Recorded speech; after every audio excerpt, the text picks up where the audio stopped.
Po tayo sa ating pong pagbubulay-bulay ng salita ng Diyos. And as I promised last Thursday, we will be studying something very closely related to our mothers since today is Mother's Day. So siguro gusto ko lang sabihin na hindi lang po natin once a year nire-recognize ang kahalagahan ng ating mga ina. So, syempre, magkaroon tayo ng isang special event, no? At sasabayan natin ang celebration ng buong mundo to thank our mothers. At ito pong pag-aaral natin ay malapit sa puso ng mga ina because we will be talking about women dito po sa ating pong pag-aaral. At pinamagatan po natin ang ating pong sermon this afternoon, Faithfulness Under Fire. So usually we hear of the phrase courage under fire, but this time I decided to entitle this sermon Faithfulness Under Fire. At ang ating pong text ay matatagpuan sa Lumang Tipan, Exodus chapter 1, verse 8 to 22. Okay? Exodus chapter 1, verse 8 to 22. So hayaan niyo pong basahin ko sa inyo from ang Biblia translation. Medyo mahaba-haba po ito, pero pagtsagaan po natin na basahin ang salita ng Diyos. So I hope nakita nyo na sa inyong mga Biblia. Okay, babasahin ko po mula sa talatang 8. At may bumangong isang bagong hari sa Ehipto na hindi kilala si Jose. Sinabi niya sa kanyang bayan, tingnan ninyo, ang sambayanan ng mga anak ni Israel ay mas marami at higit na malakas kaysa sa atin. Halika kayo, pakitunguhan natin sila ng may katusuhan. Baka sila'y dumami at mangyari na kapag magkaroon ng digmaan ay umanib sila sa ating mga kaaway, lumaban sa atin at umalis sa lupain. Kaya't naglagay sila ng mga tagapangasiwa upang pahirapan sila sa kanilang mga sapilitang paggawa. Kanilang ipinagtayo si Faraon ng mga lunsod, Imbakan, ang Pitom, at ang Rameses. Subalit, habang kanilang pinahirapan sila, lalo silang dumarami at lalong lumalaganap at kinasuklaman nila ang mga anak ni Israel. Malupit na pinagpaglingkod ng mga Ehipsyo ang mga anak ni Israel at ang kanilang pinapait ang kanilang buhay sa pamamagitan ng mahirap na paglilingkod sa luwad at sa tisa, at sa lahat ng uri ng gawain sa bukid, at sa lahat ng kanilang gawain ay malupit silang pinapaglingkod. Ang hari ng Ehipto ay nagsalita sa mga hilot ng mga Hebreya na ang pangalan ng isa ay Sifra at ang pangalan ng ikalawa ay Puwa. Kanyang sinabi, paghilot ninyo sa mga babaeng Hebreya at pagtingin ninyo sa kanila sa upuang panganganakan, kung lalaki, ay papatay ninyo. Ngunit kung babae, ay mabubuhay ito. Subalit ang mga hilot ay natakot sa Diyos at hindi nila ginawa ang gaya ng iniutos sa kanila ng hari ng Ehipto, kundi hinayaan lang mabuhay ang mga batang lalaki. Pinatawag ng hari ng Ehipto ang mga hilot at sinabi sa kanila, bakit ninyo ginawa ang bagay na ito at hinayaan ninyong mabuhay ang mga batang lalaki? Sinabi ng mga hilot sa Paraon, sapagkat ang mga babaeng Hebreya ay hindi gaya ng mga babaeng Ehipsya, sila'y malalakas at nakapanganak na bago dumating ang hilot sa kanila. Kaya't ang Diyos ay naging mabuti sa mga hilot at ang mga taong bayan ay dumami at naging napakalakas. Dahil ang mga hilot ay natakot sa Diyos, kanyang binigyan sila ng mga sambahayan. Verse 22, pagkatapos iniutos ni Paraon sa kanyang buong bayan, itatapon ninyo sa ilog ang bawat lalaking ipinanganak, ngunit bawat babae ay hahayaan ninyong mabuhay. Ito po ang salita ng Diyos. Meron pong isang phrase sa Bible na kasing kahulugan ng pagiging matapat. At yun po ay ang phrase na fear of God. Ang pagkatakot sa Diyos. Kung isa-survey po ninyo ang buong Bible mula sa simula hanggang sa katapusan, mapapansin nyo na yung pong mga salitang fear of God o pagkatakot sa Diyos ay ginagamit upang ilarawan ang mga tao na mga matuwid sa harapan ng Diyos sapagkat iniiwasan nila ang gumawa ng masama. They were called God-fearers or people who feared Yahweh. Pero kung papansinin po ninyo, most of the people described with this phrase were men. From Old Testament to the New Testament, Genesis to Revelation, pag hinanap niyo yung salitang fear of God o feared God, laging nakadugtong ito sa mga lalaki.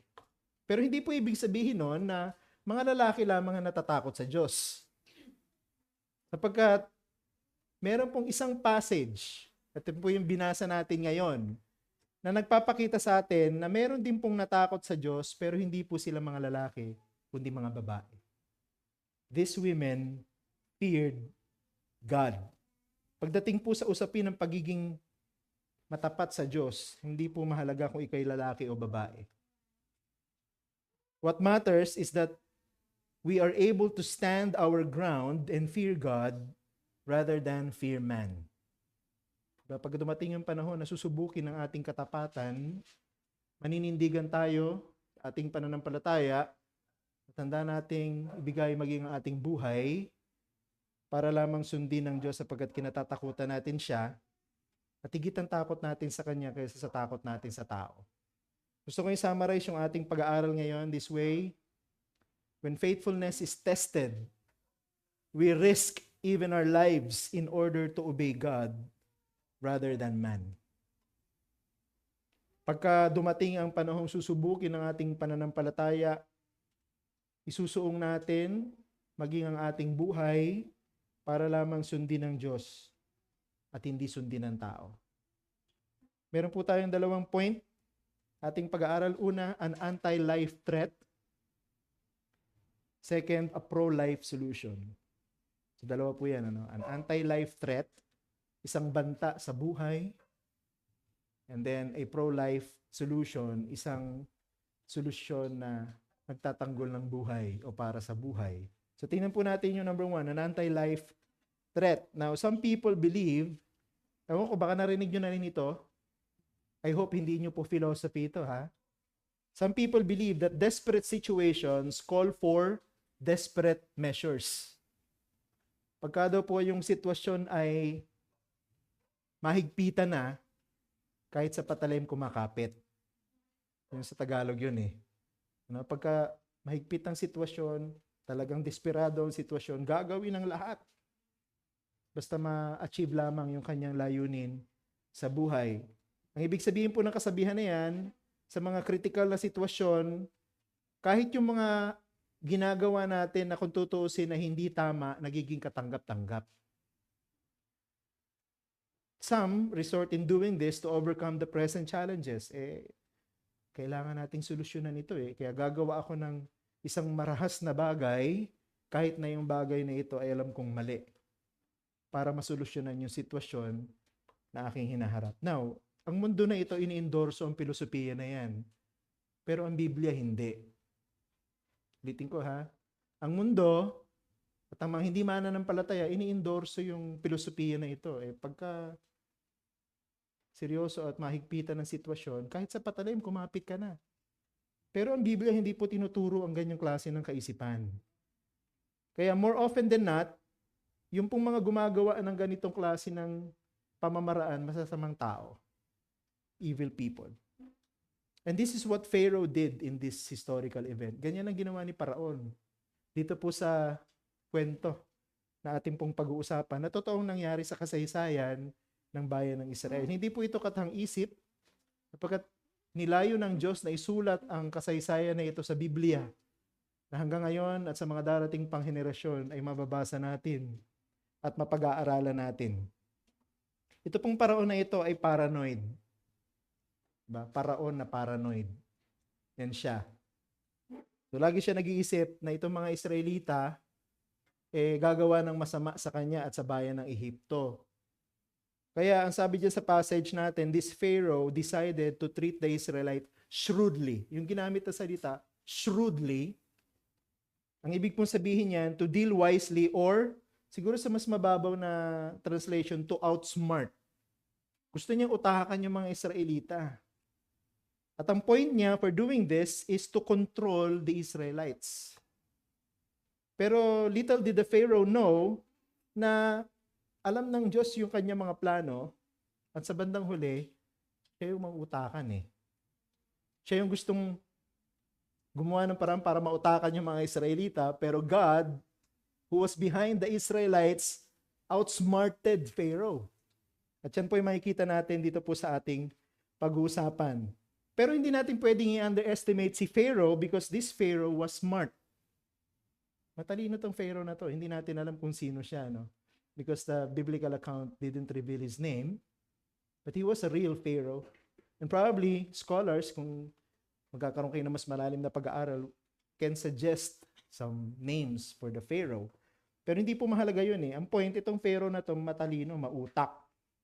Marami siyang naisip na paraan para kontrolin ang mga Israelita. At ang una, number one, he tried slavery. He tried slavery. So that's the first thing that he tried, no? To control the Israelites. Slavery. Bakit ba nasa Ehipto ang mga Israelita? Alam niyo yung kwento? Because of Joseph. The one who dreamt, diba? Naluluhuran siya ng kanyang pamilya. Dumating yung araw na yun, di ba, na nung si Joseph ay naging second to Pharaoh, talaga yung kanyang ama at yung kanyang mga kapatid lumuhod sa harapan niya. So yung kanyang naging pangarap ng bata pa siya nagkatotoo.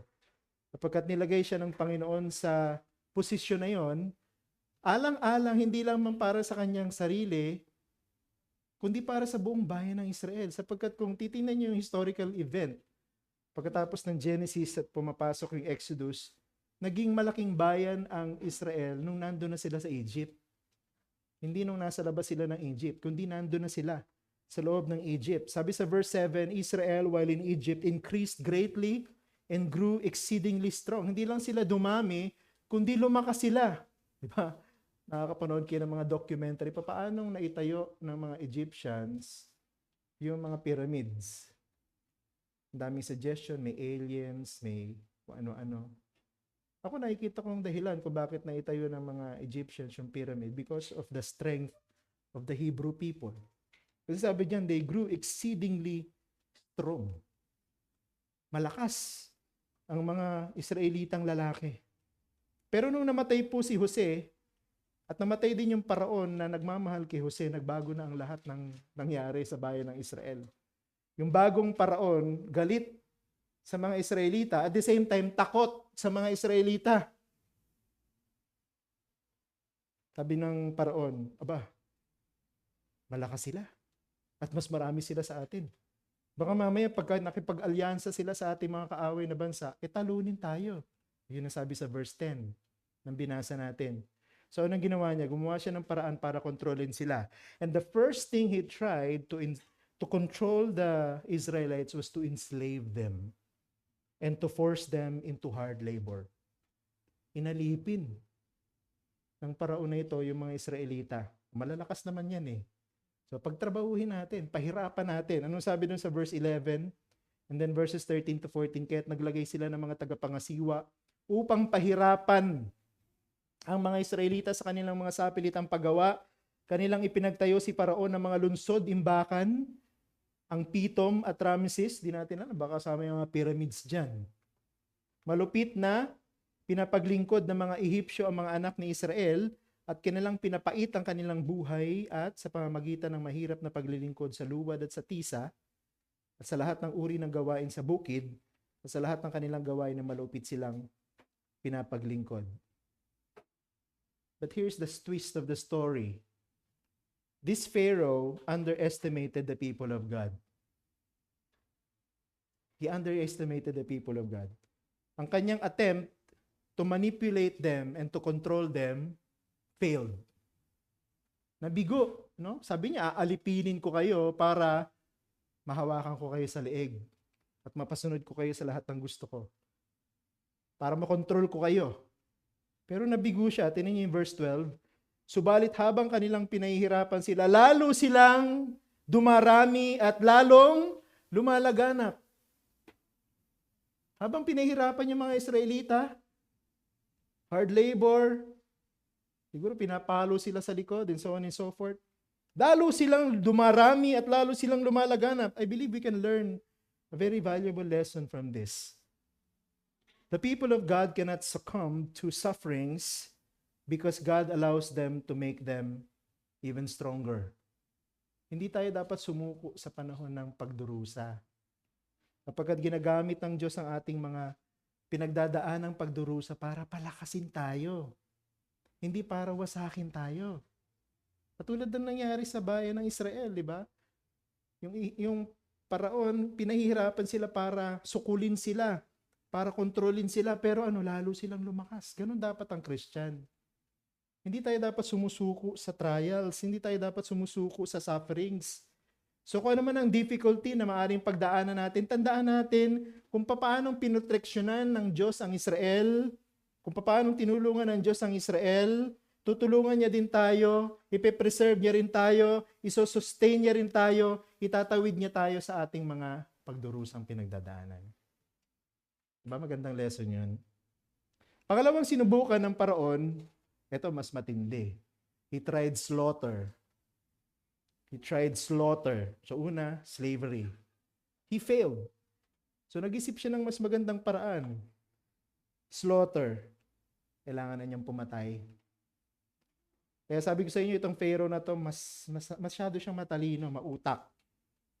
Alam niya na yung una niyang pamamaraan para kontrolin ng Israel na bigo.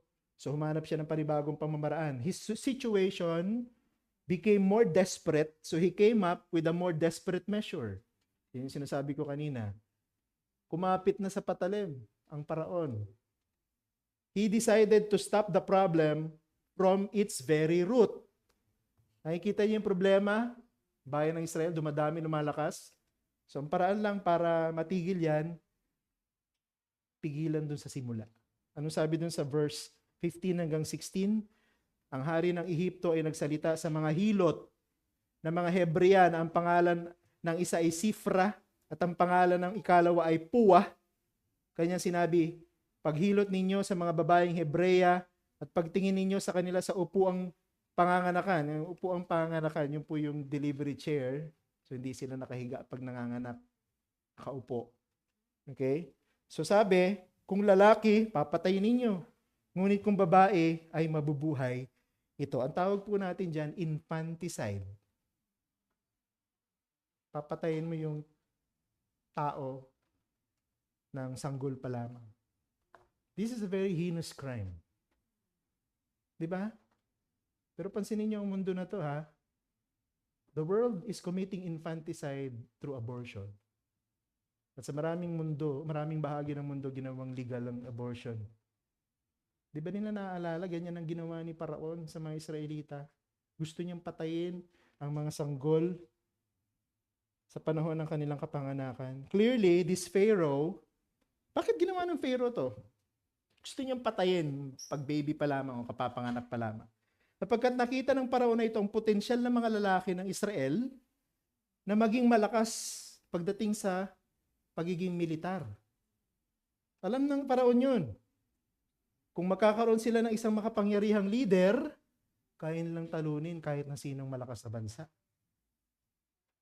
Kaya matalino itong Paraon na to, alam niya ang potensyal ng mga lalaki ng Israel. Kaya ang sabi niya, para hindi dumating sa punto na yon, papatayin natin sa panahon ng kapanganakan ng mga anak nilang lalaki. Actually, he was trying to hit two birds with a single stone. Ano po yun? Pag pinatay niyo yung mga batang Hebreyo na ito, ang Ehipto, mapipigil nila ang pagdami ng mga Israelita, and at the same time, mapipigilan nila ang Israel na maging malakas na militar. So dalawa agad yung ma-achieve ni Pharaoh pagka natupad yung kanyang plano. Napatayin ang mga bata sa panahon ng kanilang kapanganakan. Now, siguro, pag binasa mo yung story ng ganun, maiisip mo, galing talaga ng Pharaoh na ito. Matalino talaga ito. Very strategic ang kanyang pag-iisip. Pero gusto kong sabihin sa inyo, gusto kong ipakita sa inyo, Pharaoh was not doing this on his own. Mayroong kapangyarihan sa likod ni Paraon, kaya niya nagagawa at naiisip ang mga bagay na ito. At yun ay walang iba kundi ang kaaway ng Diyos, si Satan. Satan is the one behind all of these attempts to control Israel. Bakit ko nasabi yan? Sapagkat hindi niyo makikita sa kwento, sapagkat ang kwento na ito ay nakarugtong dun sa Genesis chapter 3 verse 15. Na ipinangako ng Diyos na darating ang Mesyas sa mundo na ito, at alam ni Satan yun. At yung Mesyas na yun ay pinangako ng Diyos na ipanganganak sa pamamagitan ng bayan ng Diyos ang dudurog sa kanyang ulo. Kaya ginagawa ni Satanas ang lahat ng pamamaraan para wasakin ang binhi ng babae. At dito makikita natin si Paraon, malinaw na binhi ng ahas. Diba sabi, ang binhi ng ahas at ang binhi ng babae maglalaban. At dito makikita natin si Paraon, binhi ng ahas, at siya ang kinakasangkapan ni Satanas para pigilan ang binhi ng babae. At kung hindi natin makikita yung underlying truth na ito, dito sa kwento na ito, we will not make sense out of this story. Isipin lang natin, ganun lang pala yun, parang military strategy and so on and so forth. Pero this has connection with Jesus. Kung magtatagumpay si Satan, na puksain ang lahat ng lalaki, matitira lang babae, hindi panganganak ang Mesaya. Nakita niyo yun? Kaya alam natin, at the end of all of this, though Satan and Pharaoh joined together, they were not successful in frustrating the plan of God to send the Messiah on earth. Hindi sila nagtagumpay. Nag-fail ulit si Pharaoh, pangalawang pagkakataon. Gusto niyang utakan ang bayan ng Israel, pero paulit-ulit, siya ang inuutakan ng Diyos. And you know, kung sino ang ginamit ng Diyos para hindi matuloy ang kanyang plano na ito? Mga babae. Hindi mga lalaki, mga babae. Ang ginamit ng Diyos para ang plano ng kaaway ng Diyos at ni Satanas na kanyang kasangkapan na hindi magtagumpay. And that brings us to our second major point, a pro-life solution. A pro-life solution. Doon sa verse 15, nakipagkuntsaba si Paraon sa dalawang babae para yung plano niya na patayin ang lahat ng mga lalaking Hebreo na ipanganganak ay matupad. Ang pangalan ng isa, Sifra. Ang pangalan ng isa, Puwa. Babae po yun, ha? Pangalan ng mga babae. Now, many scholars, nagde-debate sila pag nagbasa kayo ng mga commentators, ng mga commentation, commentary. Kami kong binagit na salita. Nagde-debate sila, no, kung lalaki, kung Hebreo ba ito or Egyptian. May mga points sila, no, na Egyptian yan. Kasi hindi naman magpapasakop sa Pharaoh yan kung hindi Egyptian. Pero yung kanilang pangalan strongly suggests that these women were Hebrew, mga Israelita. Kasi pag tinignan mo yung pangalan nila, yung pangalang Sifra, ang ibig sabihin, katunog siya ng mga salitang beautiful one. At yung Puwa, katunog siya ng kahulugan na splendid one. Kaya maganda yung mga pangalan nito eh.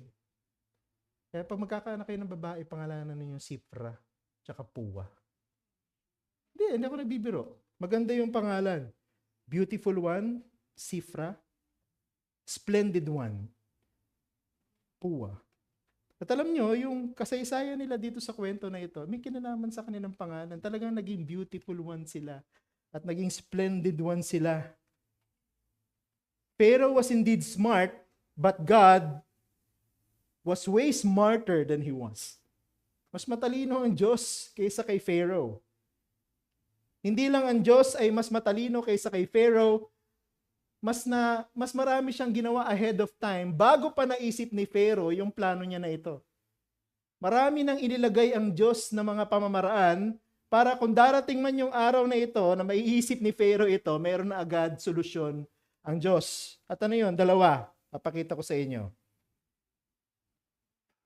These women, called midwives, decided to fear God. Yung una. Yung unang hakbang na ginawa ng Diyos. Naglagay siya ng mga babae sa mga katungkulan na masasabi nating very high sa position, Pero yung mga babae na ito, natatakot sila sa Diyos. Ngayon, ang Egypt po ay very sophisticated nation. Alam natin yan. Pag nanonood kayo ng National Geographics at mga documentaries about Egypt, makikita mo kung gaano sila kagaling, katalino, scientific.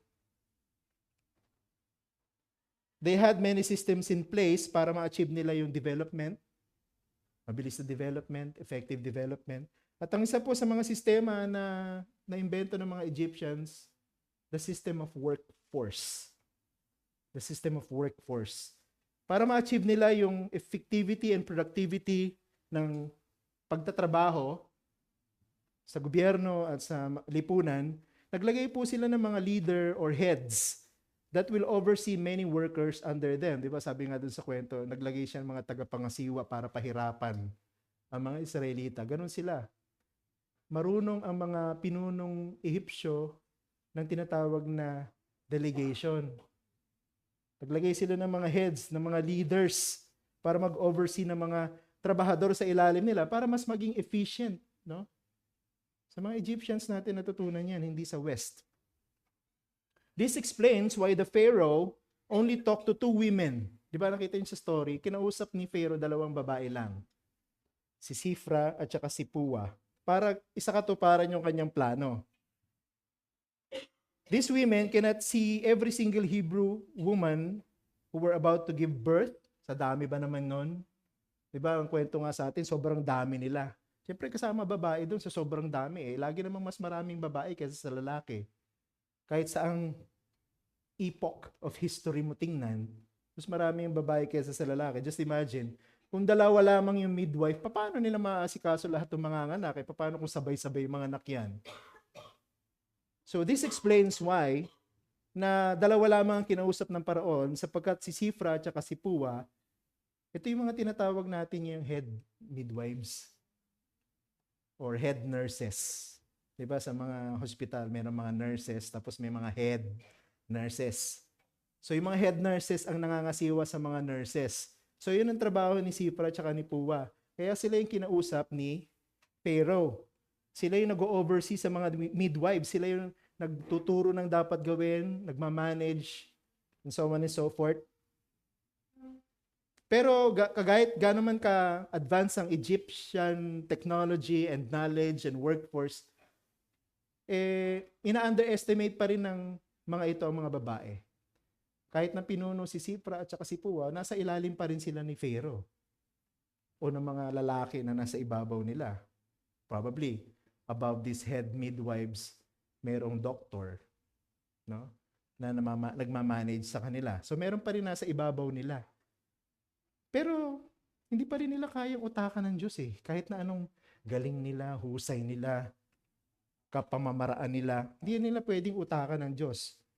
Kasi bago pa subukan ni Pharaoh, ang plano na ito, na patayin ng mga lalaking anak ng mga Israelita, naglagay na ang Diyos ng 2 babaeng Hebreo sa posisyon para yung plano niya hindi maisakatuparan. Dito niyo makikita ang napakahalagang papel na ginagawa ng mga babae.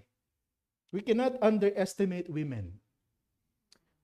Sila, ina-underestimate nila. Sige, basta utusan lang namin kayo. Gagawin yung gusto namin, iuutos namin, gagawin ninyo. Pero, God will never underestimate women. Pharaoh and his government may have seen the potentials of Sifra and Puwa sa kanilang medical service, sa kanilang leadership, sa kanilang galing mag-manage ng tao, pero meron silang na-overlook na isang napakahalagang bagay patungkol sa kanila. And what was that? These women feared God. These women feared God. Okay, magaling, mahusay. Okay, potential sila sa leadership and so on and so forth.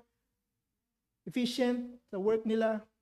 Pero hindi nila napansin that these women feared God. Egypt, just like any other nation, may underestimate women.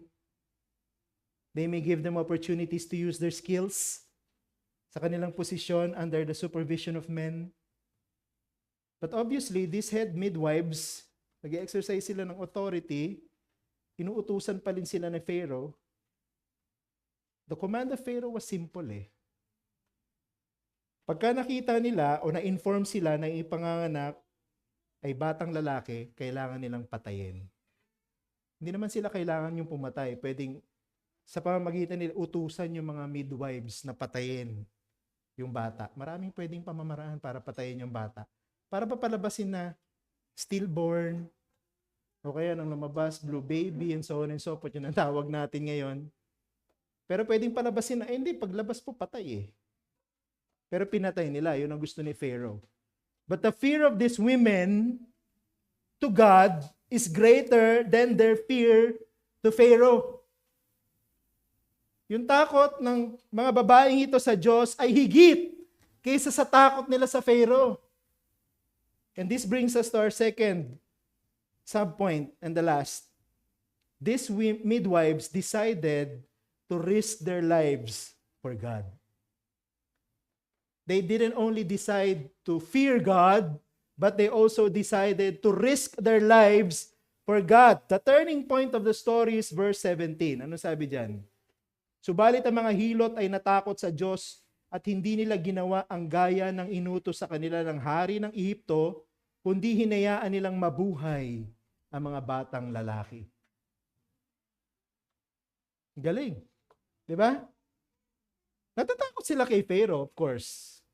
Sino ba naman na hindi natatakot kay Pharaoh kung kilala nyo ang Pharaoh? Alam niyo yung history ng Egypt. Malulupit ang mga Pharaoh. Wala tayong time para i-describe kung gaano sila kasama at kung gaano sila kinatatakutan. Undoubtedly, they feared Pharaoh. Pero nung dumating na po yung point na nakikita nilang ipinanganganak yung mga batang lalaki na Hebreyo, nanaig yung takot nila sa Diyos. Yun ang maganda. Dapat ganun ang Christian. Kahit na nandun ka sa sitwasyon na kakapit ka na sa patalim, pag nakita mo ang sitwasyon, mananaig sa iyo yung takot sa Diyos. Madalas tayo po, hindi nangyayari yun kaya nakagawa tayo ng kasalanan. Hindi na tayo natatakot sa Diyos. Minsan nare-realize na lang natin, nagawa na natin yung kasalanan. Pero ito mga babaeng ito, magandang example nila. Bakit? Hindi nila ginawa yung kasalanan Bakit? Sapagkat nauna silang natakot sa Diyos. At hindi nila ginawa yung inutos sa kanila ng paraon.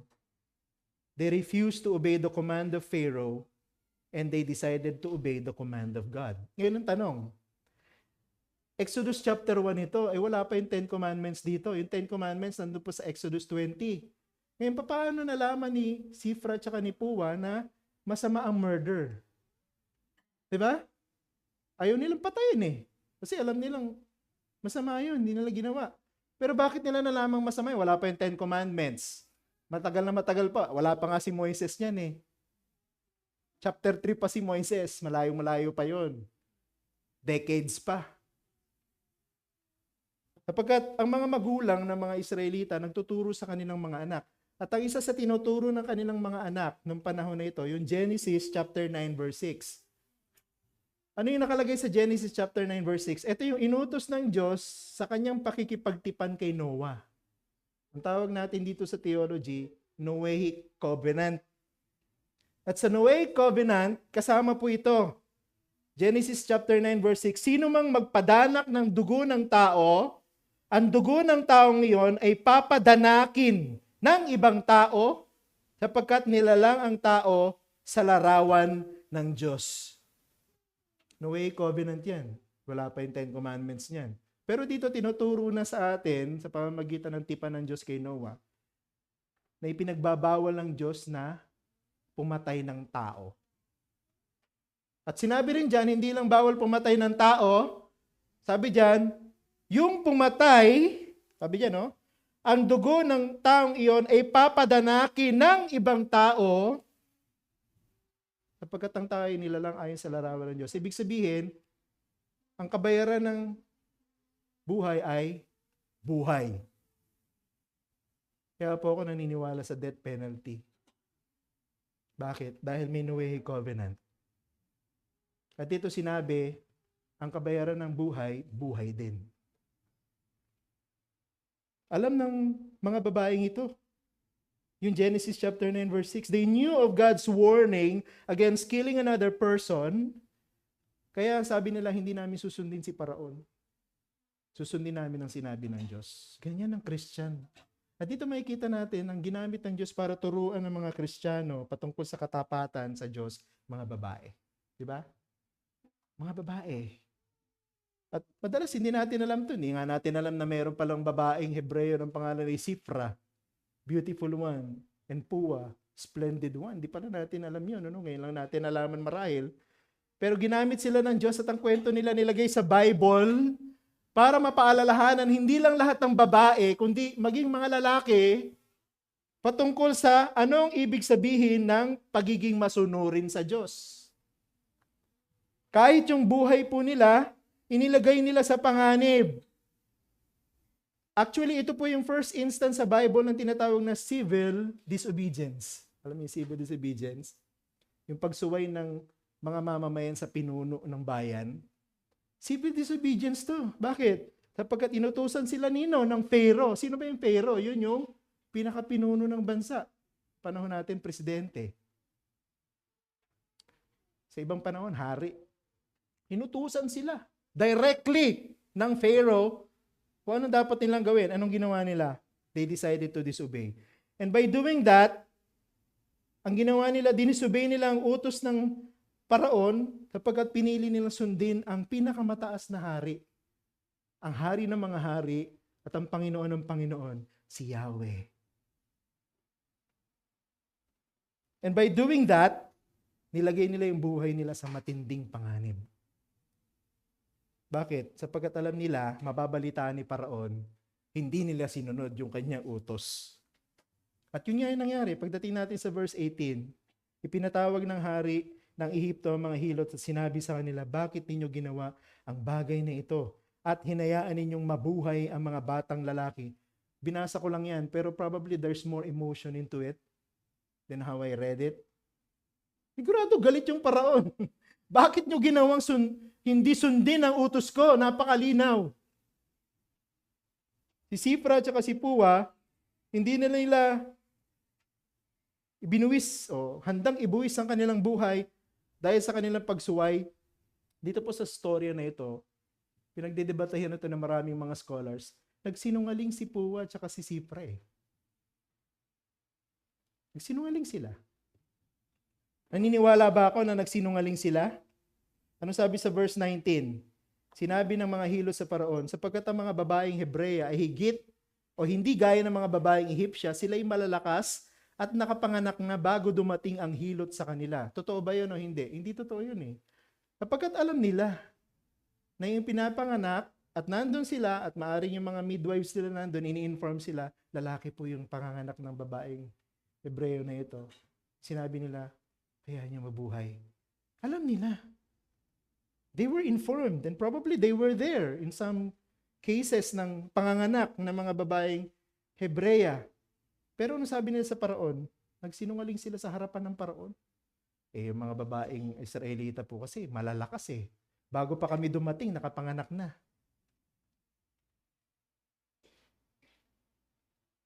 Ako pa naniniwala nagsinungaling sila. For the record, naniniwala ako nagsinungaling si Sifra at saka si Pua. Pero nagsinungaling si Sifra at si Pua dahil yun lamang ang pamamaraan sa sitwasyon na yon para sundin nila ang Diyos. Ulitin ko ha. Nagsinungaling si Sifra at si Pua sa harapan ng Paraon sapagkat yun lang ang pamamaraan para masunod nila ang Diyos. Siguro alam nila yan na baka dumating yung panahon hindi natin magawa yung gusto niya kasi alam natin ayaw ng Diyos na patayin natin ng tao. Kaya siguro nag-isip na sila ng dahilan eh. Pag pinatawag tayo ng Paraon, ito ang sasabihin natin. So they planned on lying to the Pharaoh. At nagpalala yun marahil ng kanilang pagsisinungaling. Alam kong bawal ang pagsisinungaling, pinagbabawal ito ng kautusan ng Diyos. Sabi ng iba, wala pa naman yung 10 Commandments niyan, kaya okay lang siguro na magsinungaling sila. Pero hindi eh. No? Nilagay ng Diyos sa ating budhi. Bawal lang magsabi ng hindi katotohanan. Pero minsan, ito pakinggan nyo mabuti ha. Minsan, ang pagsisinungaling, kahit ito'y pinagbabawal ng Diyos, nagiging katanggap-tanggap kung ang gagawin natin ay para sa higher good. Para sa higher good. Ano ibig sabihin nun? Hindi tayo nagsisinungaling para gumawa ng isang bagay para sa sarili natin. Kundi nagsisinungaling tayo sa harapan ng tao sapagkat gusto nating sundin ng kalooban ng Diyos. Isang halimbawa niyan, yung panahon ng mga Nazi. Merong isang babaeng pangalan Corrie ten Boom. Alala ko lang ito ngayon. Isa siya sa mga ginamit ng Diyos because she suffered torture in the hands of the Nazis nung nakalabas siya sa concentration camp. Ang isa sa mga naging ministry niya, mag-save ng mga Jew sa mga Nazi, mga German Nazi. At minsan nasa bahay niya tinatago. Pag nababalitaan ng mga German Nazi na meron siya tinatago ng mga Hudyo sa kanyang bahay, nagsisinungaling siya. Bakit siya nagsisinungaling? Sapagkat pag nagsabi siya ng totoo, mamamatay yung mga Hudyo. Pero pag nagsinungaling siya, maliligtas niya yung buhay. Yun yung sinasabi ko, minsan, nagiging katanggap-tanggap ang isang bagay na alam nating mali because we're doing it for higher good. And that's the only exception. Wala nang ibang exception sa pagsisinungaling. At ako naniniwala, itong pagsisinungaling na ito, tinanggap ng Diyos eh. Bakit ko nasabing tinanggap ng Diyos ang kanilang pagsisinungaling? Because in the greater context, ginawa po nila na magsinungaling sa paraon at hindi gawin ang gusto nito sapagkat maaaring hindi nila alam may magiging epekto nito pero alam nila na susundin nila ang kalooban ng Diyos pero at the very end, yung pagliligtas nila ng mga lalaking ito, pagliligtas nila sa Mesyas eh. Bakit? Sapagkat maaaring yung mga lalaki na ito na ililigtas ni Sipra at ni Puwa mula sa kamatayan, naging ninuno ni Jesus. Nakita niyo yung connection? Hindi maaaring hindi nila alam yan, maaaring hindi nila nakikita yung ganong kalayo na connection, pero alam natin bakit. Sapagkat nakikita natin yung kwento nila, nakarugtong ng kabuuan ng kwento ng pangako ng Diyos ng pagdating ng Mesyas. The Messiah was not only born of a woman, pero maging yung kanyang lahi, pinroteksyonan ng mga babae. Kaya ang laki ng papel na ginampanan ni Sipra at ni Puwa sa kwento na ito. Today is Mother's Day. Again, Happy Mother's Day sa lahat ng mga mother. May these women who became a reminder ng katapatan nila sa Diyos ay maging halimbawa hindi lang ng mga babae na nandito, ng mga nanay, kundi lahat ng babae at lahat ng lalaki na kasama natin ngayon. Sundan natin ang kanilang halimbawa. Of course, ang kanilang halimbawa ay hindi natin maikukumpara sa halimbawa ng katapatan ni Jesus. Ang Panginoong Jesucristo ang perpektong halimbawa ng katapatan sa Diyos. Hindi nila magagaya ang katapatan ng Panginoon sapagkat ang Panginoon naging tapat sa kanyang Ama. Mula sa simula hanggang sa katapusan at ang sabi ng Biblia, hindi siya nagkasala. Yun ang ibig sabihin ng pagiging matapat sa Diyos. But here, we can see examples of faithfulness. At alam niyo, ang Diyos hindi siya nakakalimot eh. Hindi siya nagpapabaya. Hindi niya pinabayaan ang katapatan ni Sipra at saka ni Puwa. Tingnan niyo sa verse 20 at saka sa verse 21. Kaya't ang Diyos ay naging mabuti sa mga hilot. At ang taong bayan ay dumami at naging napakalakas.